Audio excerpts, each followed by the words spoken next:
संघ का आदेश है कि समर संघ का जो कंसेप्ट है उसके बारे में मैं अपनी बात रखूं। जिस संघ में हम काम कर रहे हैं और इसकी चर्चा रोज होती है, जो डेली होती है, समर संघ। समर संघ क्या है, इसमें ऐसी क्या बात है, क्या खासियत है इसमें।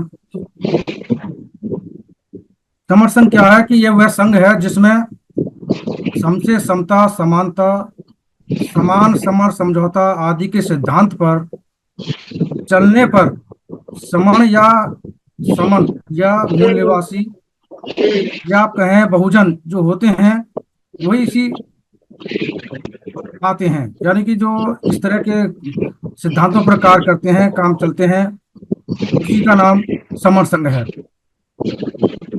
प्राचीन काल में समर शब्द कहीं विलुप्त नहीं हुआ था, बल्कि इसको संस्कारित करके बमड़ों ने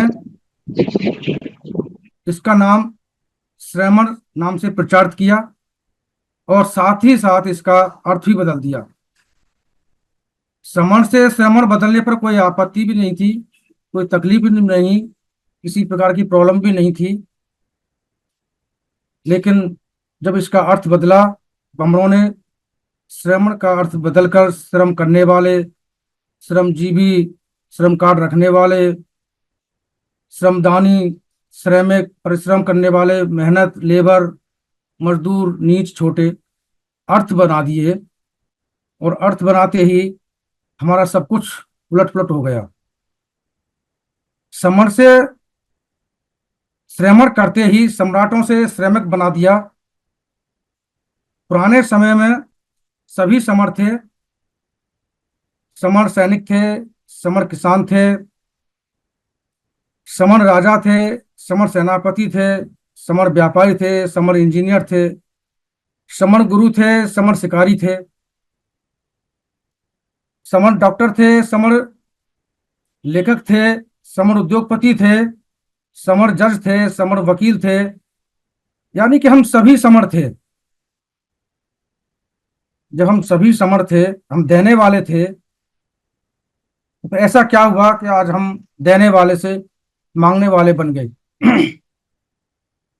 इसका कारण जब समर संघ टूटा था, 6,743 टुकड़ों में बिखर गया था। तो समर की जो पहचान थी, जो एक राष्ट्रीयता थी, वो खत्म हो गई। बमड़ों ने समरों से सीखकर संघ बनाया और अपनी पहचान बनाई। आज बमड़ों का बामन के नाम से जाना जाता है, क्योंकि बमड़ों ने अपने अंदर सैकड़ों टूट होने के बावजूद भी जातियां नहीं बनाई। दुनिया की किसी भी किताब में जाति का नाम नहीं है। जाति का मतलब क्या है, इसके ऊपर मैं थोड़ा प्रकाश डालूंगा।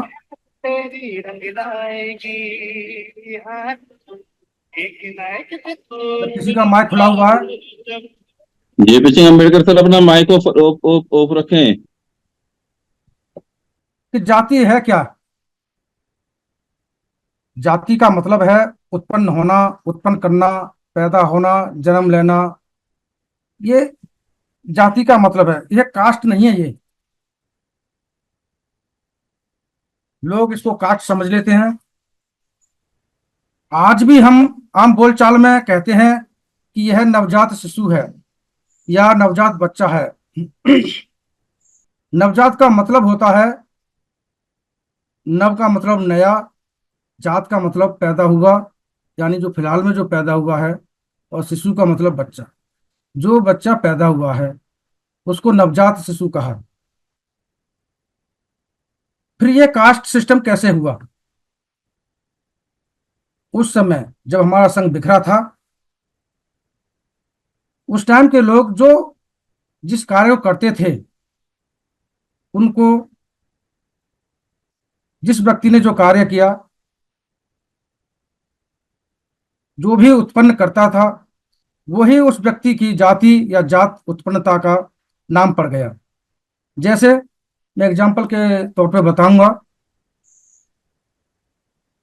लोहा पीटने वाले को लोहार के नाम से जाना गया, सांप पकड़ने वाले को सपेरे के नाम से जाना गया, सोना पीटने वाले को सुनार कहने लगे, खेती करने वाले को खत्ती या किसान कहने लगे, कपड़ा बुनने वाले को बुनकर कहा गया और चमड़े के काम करने वाले को चमकार, कपड़े धोने वाले को धोबी और राज्य करने वाले को राजा, सवाल को बुझाने वाले को बुझ यानी बुद्ध कहा गया।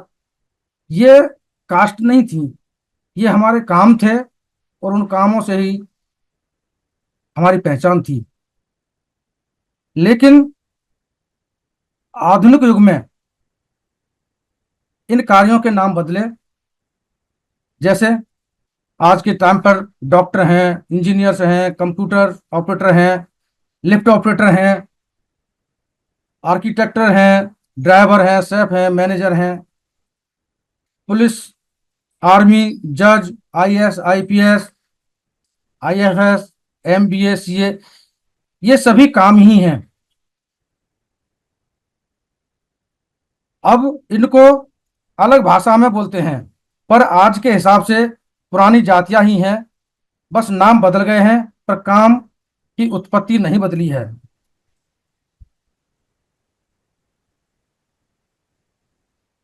मतलब ये साफ होता है इस चीज से,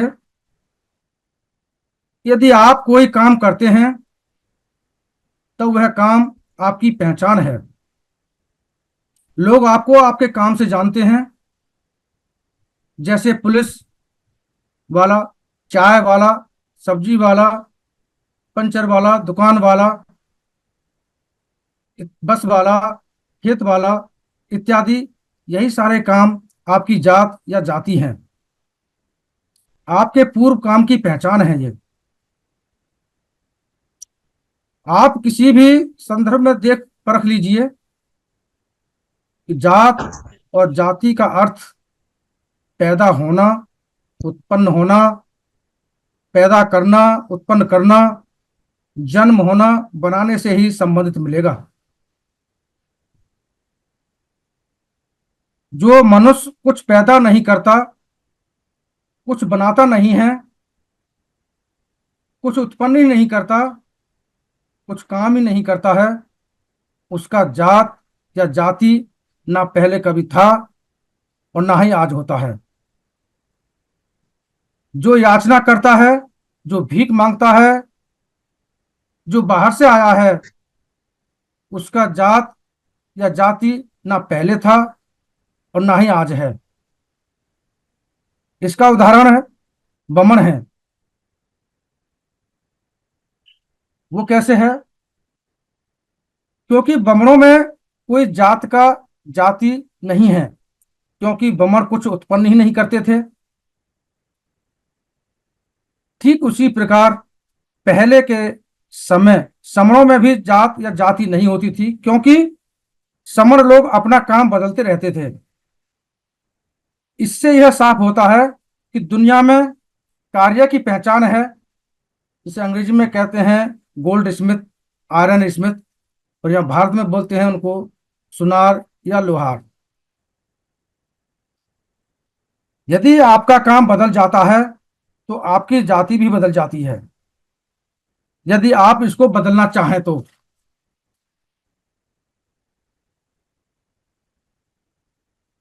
यदि आप बमर नहीं हैं तो आप समण हैं। आप समण हैं, यह आपको याद तक नहीं है। आप भारत के शक्तिशाली लोग हैं, यह आपको याद भी नहीं है।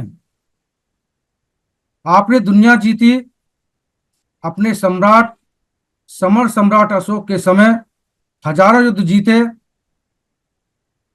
अपने छोटे से भारत को ईरान, वर्मा, अफगानिस्तान, श्रीलंका देश तक जीत कर एक विशाल महाभारत बनाया। यह आपको याद नहीं है। आपके गुरु बुद्ध के दुनिया में 4 अरब शिष्य हैं, यह आपको याद नहीं। आप नामी डॉक्टर जीवक के वंशज हैं, यह भी आपको याद नहीं।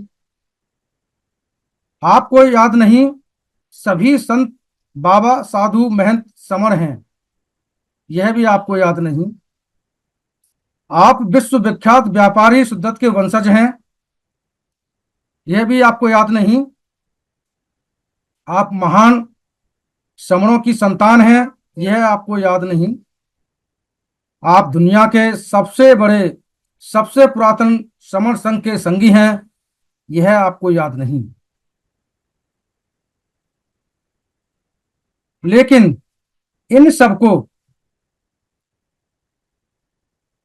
आप इन सबको वह आप जन्मजात समण हैं, यह याद दिलवाने के लिए मैं समण हूं की कैंपेन चलाई जा रही है, जो 1 अप्रैल से शुरू हुई है, 1000 दिनों तक चलेगी। इस कैंपेन के माध्यम से सभी समर साथी इसका प्रचार प्रसार कर रहे हैं और सबको बता रहे हैं कि मैं समण हूं, ये क्या है, कैसे है, क्यों है।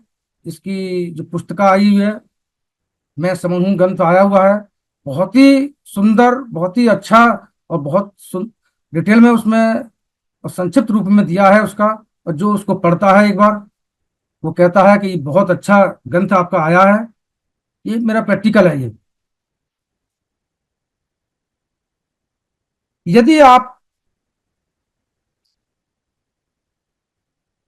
मान जाएं, आपको यकीन हो जाए, मनोबल बढ़ जाए, तो अपने बच्चों, रिश्तेदारों को भी याद करा देना कि हम समण थे, समण हैं और कयामत तक समण रहेंगे।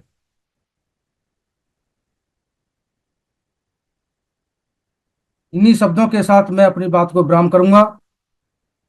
जुड़ो और जोड़ो, समण संघ का एक बहुत शुरू का पुराना एक नारा है कि जुड़ो और जोड़ो, जिद है जुड़ने की, जुड़ेंगे तो जीतेंगे। संघं नमामि, संघं नमामि, संघं नमामि।